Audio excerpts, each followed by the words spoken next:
This is the IBJ Podcast for the week of September 3rd, 2018. I'm Mason King. One of our city's well-known voices accused now of using a racial slur, and he admits he did it. And now the Colts acknowledge that Bob Lamy retired because of it. Lilly Diabetes has pulled its sponsorship of Daly's car in the NASCAR Infinity race at Road America. According to ESPN, Conor Daly himself did not use the racial slur, but his father, racing analyst Derek Daly, recently admitted to using the N-word more than 30 years ago. I'm sorry for what happened 3.5 decades ago. I know when I used the N-word, it was wrong. Indianapolis sports fans just had a front row seat to one of the most bizarre weeks in recent memory. It began on Sunday, August 19th, when the Indianapolis Colts abruptly announced the retirement of radio play-by-play announcer Bob Lamy. 2 days later, we learned that Lamy had recently used the N-word, and we mean the racial slur, when telling a story from his days covering auto racing. On Wednesday, Wish TV Channel 8 said that it had fired racing analyst Derek Daly after he confirmed that Lamy was recounting a story from decades earlier in which he, Derek Daly, had used the N-word.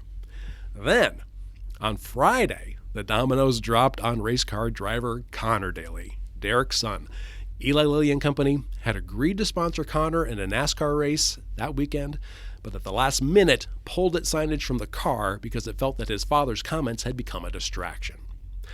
Now, many in the media, including IBJ's editorial board, found Lilly's decision to be rather absurd, to hold someone accountable for a parent's comment made even before being born. Some have chalked it up to political correctness run wild, which was a criticism levied at organizations that recently cut ties with Papa John's founder John Schnatter after he acknowledged using the N-word.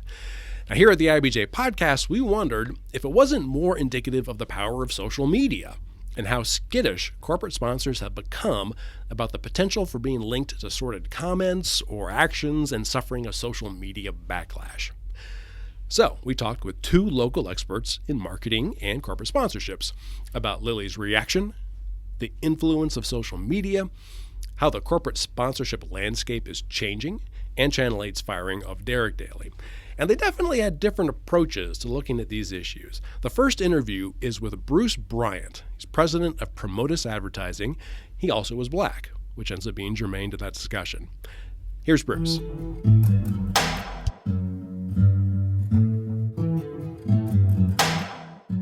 What was your reaction when you heard what had happened? Well, actually, my reaction was not very much at all because, again, it's old, and I didn't have much of a reaction at all. I didn't hold that statement against Derek or his son at this particular point in time. It's water under the bridge. Specifically, the reaction to Lilly's decision to pull back the signage on that car. Does it make sense to me in terms of the sponsorship being pulled?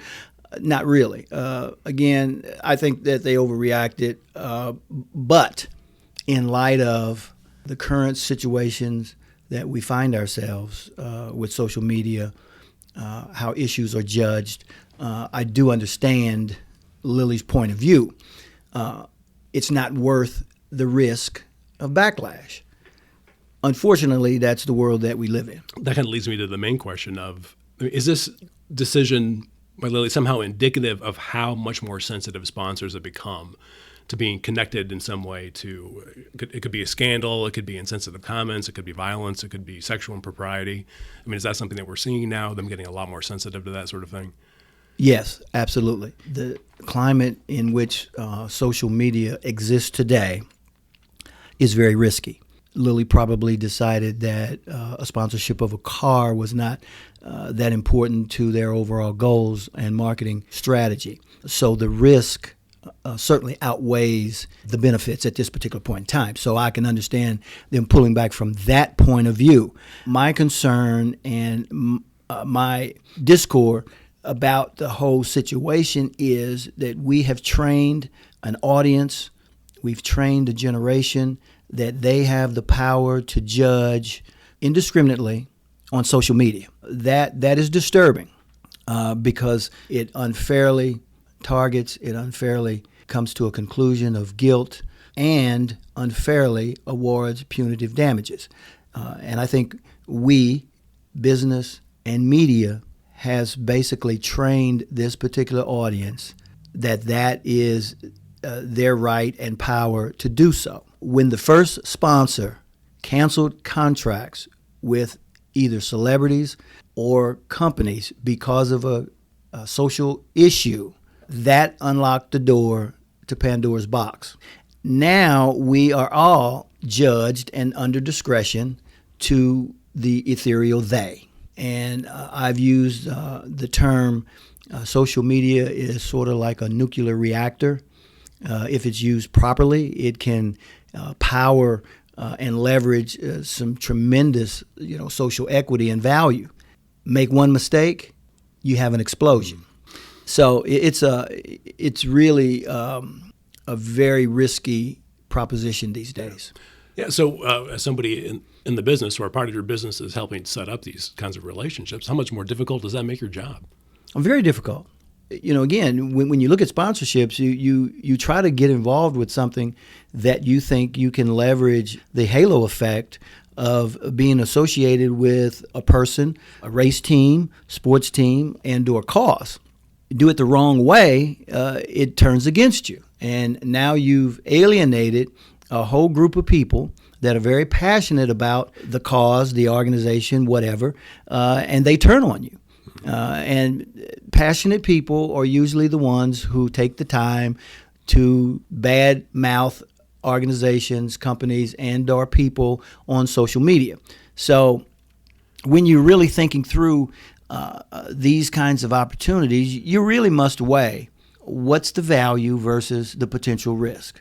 Generally, we avoid any type of social media exposure, and we've limited sponsorships pretty drastically in the last few years, simply because it's just the costs have escalated, the risk has escalated. So it really pushes it toward the outer boundaries. When you say sponsorships specifically, you mean sponsorships of athletes, sponsorships of events, companies, causes, organizations. So you've been counseling companies to pull back from sponsorship? Yes. Wow. Yes.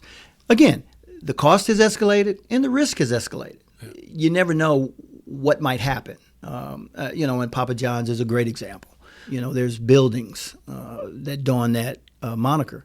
That's a lot of work. That's a lot of cost to pull back. So when you look at the ROI of those types of vehicles, those types of tools in marketing, you really want to evaluate the risk versus the reward. Right. Tying your company, your brand to another person. Absolutely. Yeah.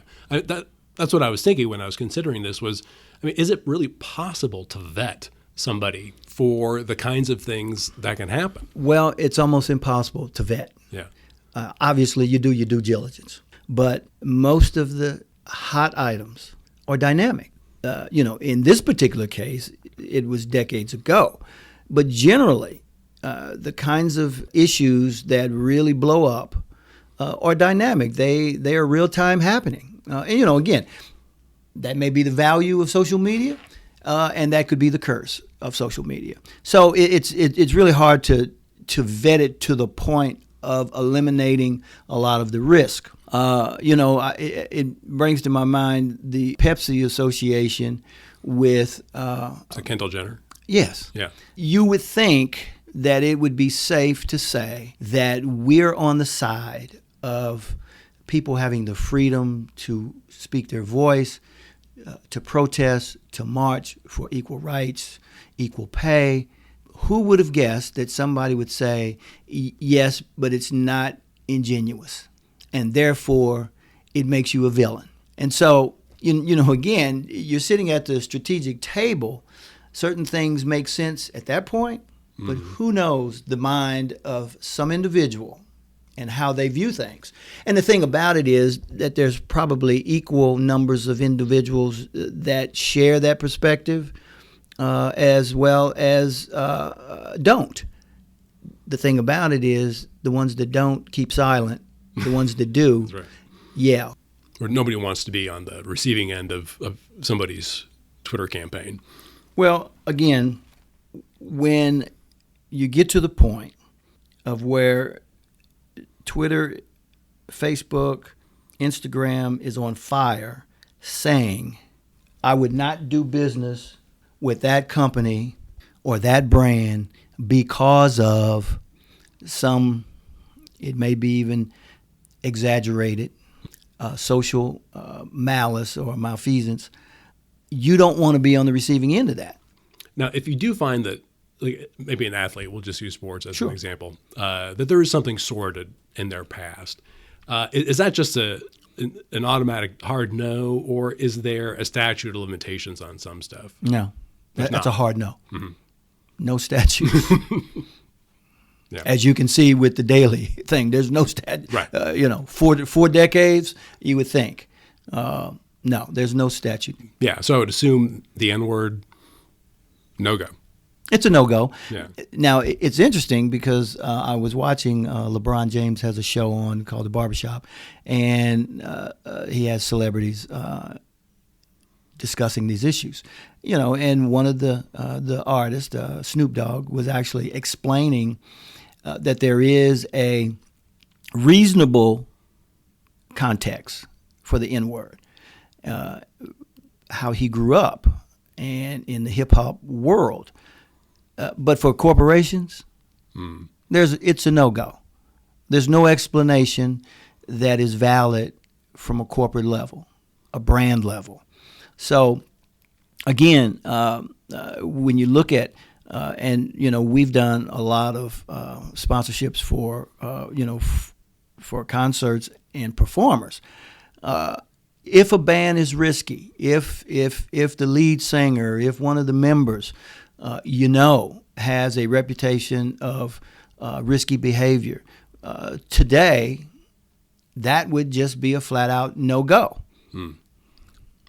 One of the interesting bits of initial blowback on the Derek Daly thing that was interesting, the conversations that I was hearing, people saying, well, but, boy, if you listen to rap music, or the rap music that I heard over on the corner the other day, I hear the N-word all the time. Absolutely. So that seems like a double standard to me. Well, again, that's the reference to the LeBron James show, Barbershop.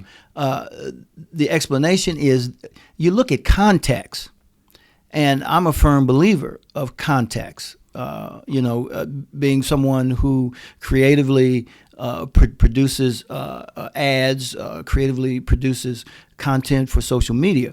Context is real big. But when you have backlash, you don't get a chance to explain the context. Backlash is, as I use the analogy, a nuclear explosion. When it lights, it goes, and it goes big, and it goes fast. So the point is, there is context, and as long as there's no malice, as long as there's no disrespect, there's no message of inferiority or superiority involved, then it's not a bad issue. So in the lyrics of a rap song, the context is based on the story of that song. Derek Daly explained the context as it being a common slang word in Ireland. I buy that. Context is very important. Again, social media has no regulatory standards. You don't get a chance. You don't get a fair trial. If it blows, it blows. And there are real world consequences for something that happens in the ethereal world of the cloud. So taking that into consideration, would you say that Channel 8 made the right decision in firing Derek Daly? I would say, if I had to make that call, I would say yes. Personally, I dislike the call because it simply gives credit and credence to the ethereal, judgmental process. When social media sees that we cry, they react, we continue to cry for the action that we want. And I think we've put ourselves in a bad position socially to let that grow and fester and become as strong as it has become today. I think the Me Too movement has gone so far that it's detrimental to society now. Starts with a good intention. That's why I use the nuclear reactor as an example. When it explodes, it's uncontainable. And it's unfortunate, but it's the world we live in. We don't live in a fair world. We live in a pretty risky and dangerous world today. Thank you.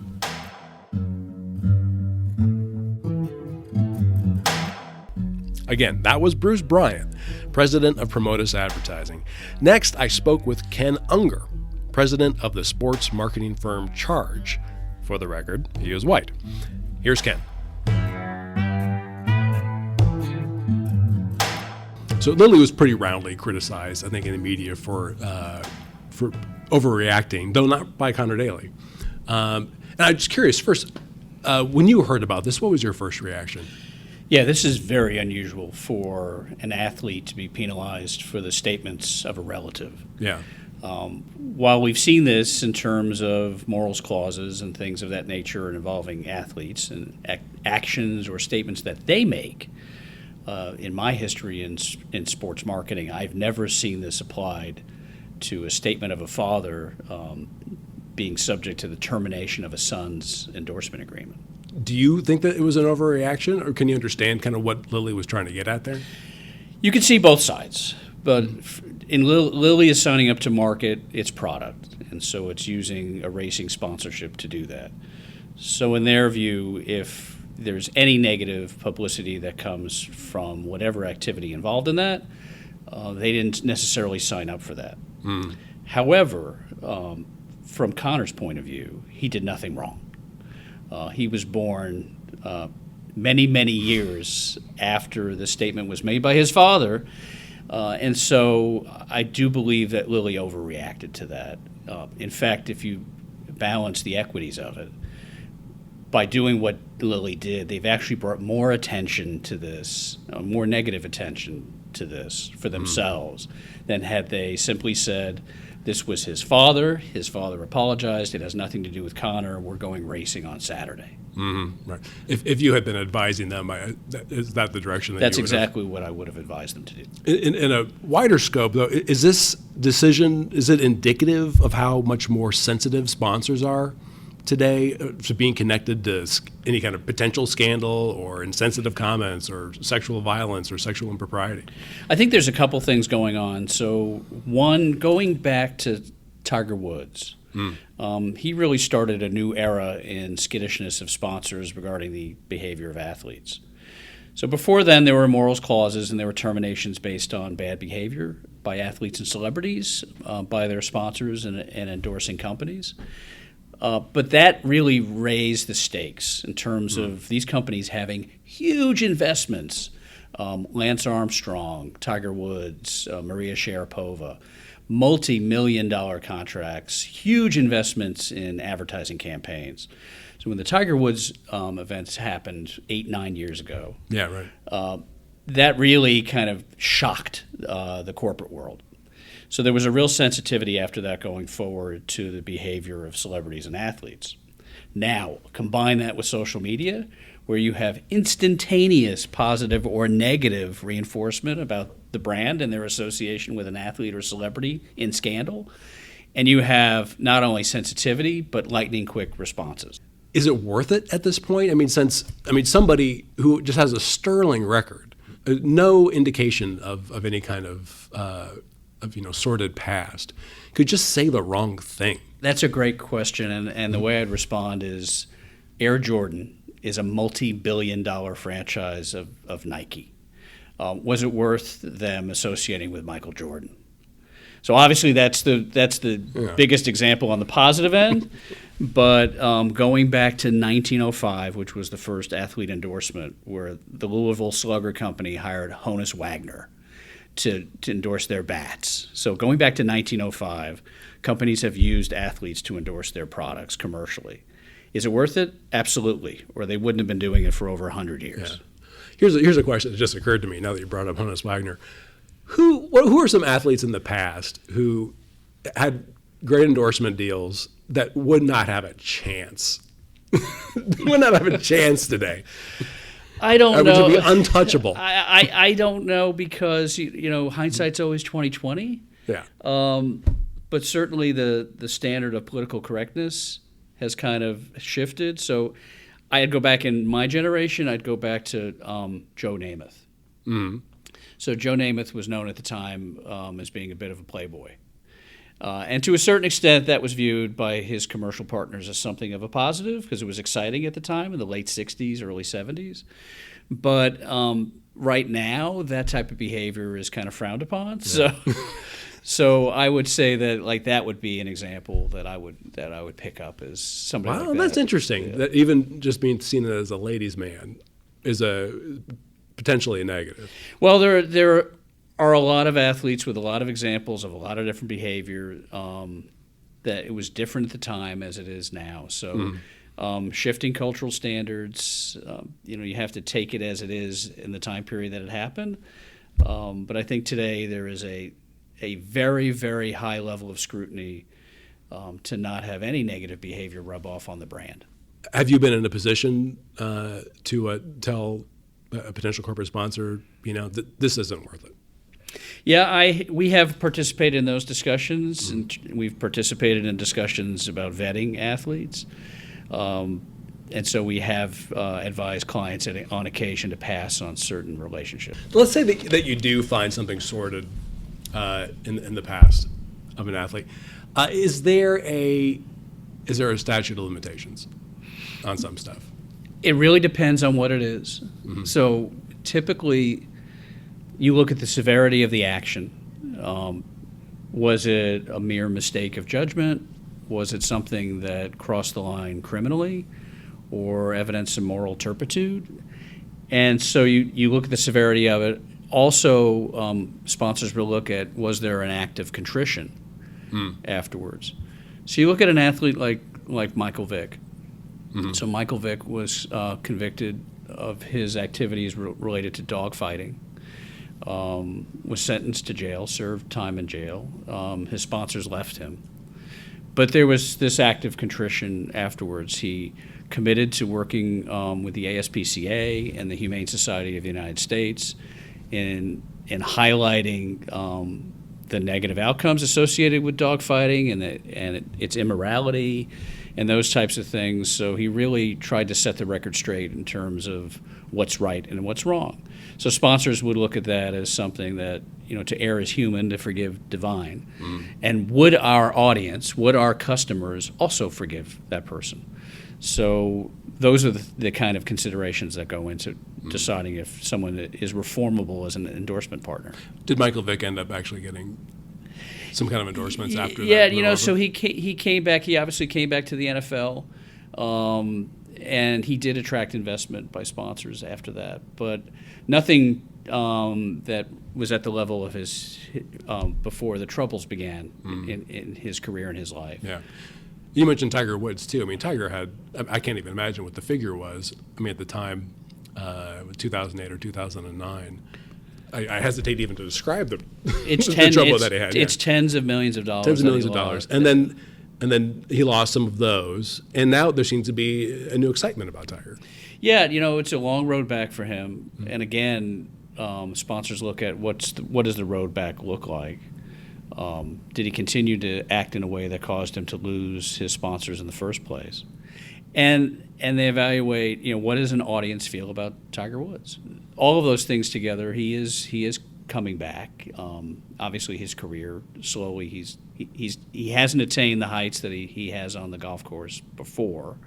But I expect that he'll continue to kind of find success off the course in terms of his endorsement. You mentioned trying to determine what people think about a particular star. I mean, there are ways that you guys can determine whether or not a negative feeling about somebody is blown over. So social media is now an awesome tool for that. It allows marketers to put their finger on the pulse of what people are thinking. Are they engaging with an athlete? What are they talking about an athlete? Is it negative sentiment? Is it positive sentiment? And so there are tools. There are services that sponsors subscribe to be able to track these things, to not only understand are people talking about a certain athlete or celebrity, but what they're saying. Mm-hmm. And is it positive? Is it negative? In terms of statute of limitations, Derek Daly found himself at the end of the N-word, though he did explain in some detail the context in which he said it. In that case, even 35 years didn't seem to make that okay. Yeah, there is no statute of limitations in terms of these types of things. It depends on what it is. In this particular case, that is a morally reprehensible word. Mm-hmm. So it's impossible to indicate is the statute of limitations 5 years, 20 years, 30 years. It really depends, what do people think today? Mm-hmm. That's any type of entity is going to look at what do audiences think today, no matter what length of time in history these comments or actions happen. Was it the right move to fire him? I mean, I can't say that. Wish TV has to make the decisions that are best for its company and its audience. But I have to say that companies make these types of decisions every day. Sometimes they choose to stick with their employee, with their endorsement partner, and sometimes they choose not to. I can tell you that every single time they're difficult decisions, because you're trying to determine what your audience feels. Okay, well, thank you. Thank you.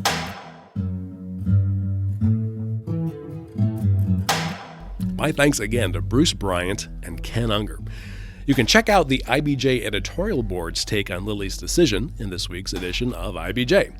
Also in this issue, John Russell takes a close look at Eli Lilly and Company and the property taxes that the Fortune 500 company pays to Indianapolis. Lilly has appealed its annual tax bill every year since 2012, and a recent request for more than $9 million in tax breaks on a building project has cast a rare spotlight on tensions within Mayor Hogsett's administration between accommodating one of the city's largest companies and protecting the cash-strapped city's tax base. And also on the real estate front, we have our annual list of the top residential real estate agents in the Indianapolis area. You can pick it up at the newsstand or check it out at IBJ.com. Thanks again for listening to the podcast this week. I'm Mason King, and we'll be back again next week.